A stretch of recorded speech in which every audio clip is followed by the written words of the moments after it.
Assalamualaikum warahmatullahi wabarakatuh. Perkenalkan, nama saya Atan Al-Kadri. Saya Yuyun. Saya Nurfadila Andini, usia 17 tahun. Nama saya Ismi, saya adalah seorang akademisi. Nama saya Siti Fitra Ramadhani, umur saya 22 tahun dan saya berasal dari Kota Makassar. Saya Elsa, 22 tahun dan seorang staf di sebuah institusi di Makassar. Nama saya Syahril Al-Ghifari Darussalam, umur 20 tahun. Halo, kenalin, nama saya Wilda atau biasa dipanggil Wil. Saya berusia 24 tahun dan saya adalah seorang mahasiswa sekaligus freelance. Nama saya Putri, saya berumur 22 tahun dan saya berprofesi sebagai seorang guru.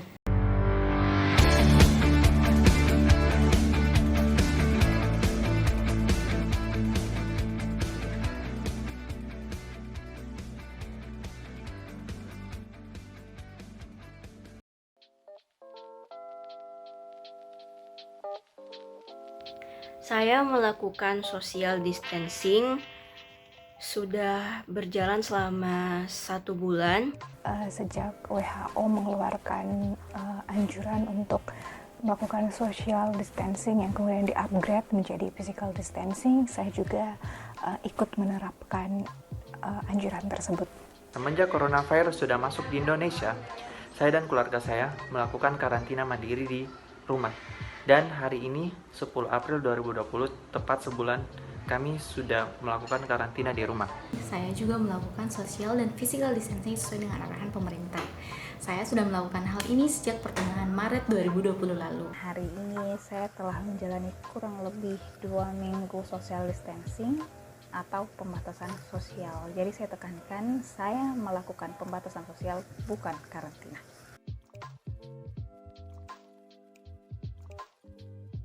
Sebelum peraturan ini diberlakukan, saya mengajar di salah satu sekolah di Kota Makassar dengan jadwal 2-3 kali dalam 1 minggu. Saya sering sekali berada di luar kantor karena pekerjaan saya juga menyangkut pekerjaan lapangan. Saya sehari-hari bekerja sebagai akademisi tentunya, bertemu banyak orang, melakukan kampanye-kampanye edukasi kesehatan, khususnya terkait kawasan tanpa rokok. Saya adalah seorang guru, berarti saya melakukan banyak aktivitas bersama dengan murid-murid saya, bersama dengan guru-guru lainnya. Saya lebih banyak menghabiskan waktu di tempat bimbel untuk les offline dan juga melakukan beberapa hal di sekolah seperti mengurus berkas-berkas untuk ujian ke perguruan tinggi.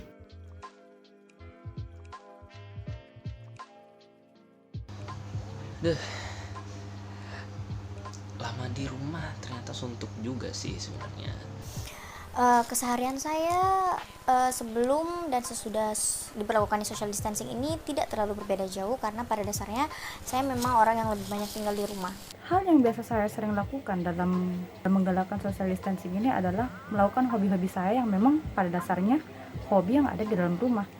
Membaca, menonton film, Mengedit template-template buat blogging, mempraktekkan resep-resep yang ada di media sosial. Belajar mandiri di rumah untuk persiapan memasuki perguruan tinggi nasional. Tetap bekerja seperti biasanya dan kantor tempat saya bekerja memberlakukan kebijakan bekerja dari rumah atau work from home. Pemberlakuan social distancing sangat mengganggu saya. Ya, tentu saja. Cukup mengganggu. Cukup mengganggu kehidupan sehari-hari sih. Saya lebih merasa, bukan mengganggu sih, lebih ke menyulitkan. Sebenarnya mengganggu dan tidak mengganggu. Saya katakan mengganggu karena Saya tidak terlalu bisa bebas untuk keluar rumah. Jalan-jalan utama banyak yang ditutup dan waktu-waktu tertentu aja dibuka. Pekerjaan banyak yang tertunda. Lebih adanya pembatasan. Kampus tutup gitu, sekolah-sekolahan tutup. Karena saya adalah seorang guru yang biasanya saya face to face dengan murid-murid saya dan tiba-tiba kita membutuhkan media untuk melakukan kegiatan pembelajaran.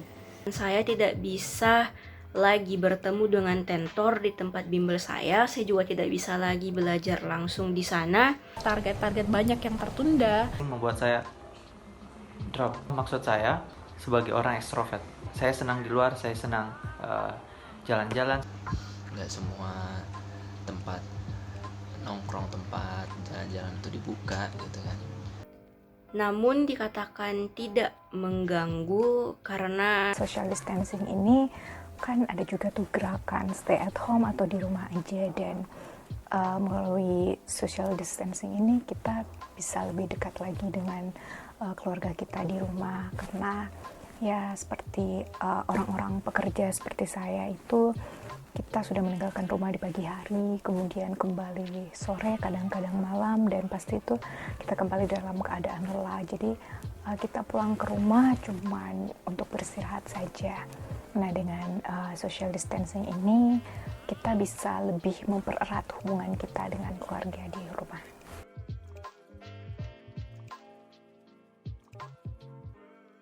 Hal ini sangat-sangat tidak sesuai dengan kepribadian saya yang sangat sering bergaul, sehingga hal ini juga cukup mempengaruhi kesehatan mental saya.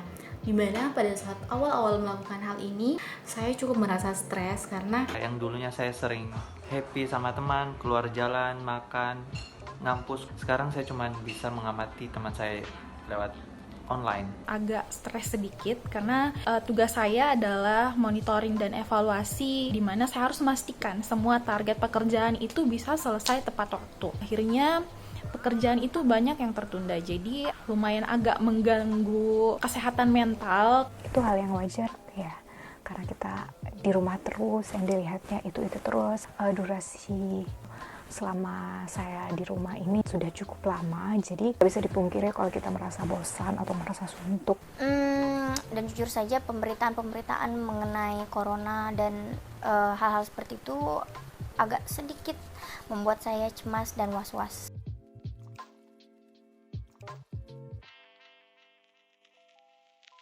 Hal yang pertama yang ingin saya lakukan Liburan outdoor ke pantai, ke pulau, atau ke gunung. Food hunting dengan teman-teman saya. mengejar target kerjaan. Tetap bekerja, Melamar kerjaan.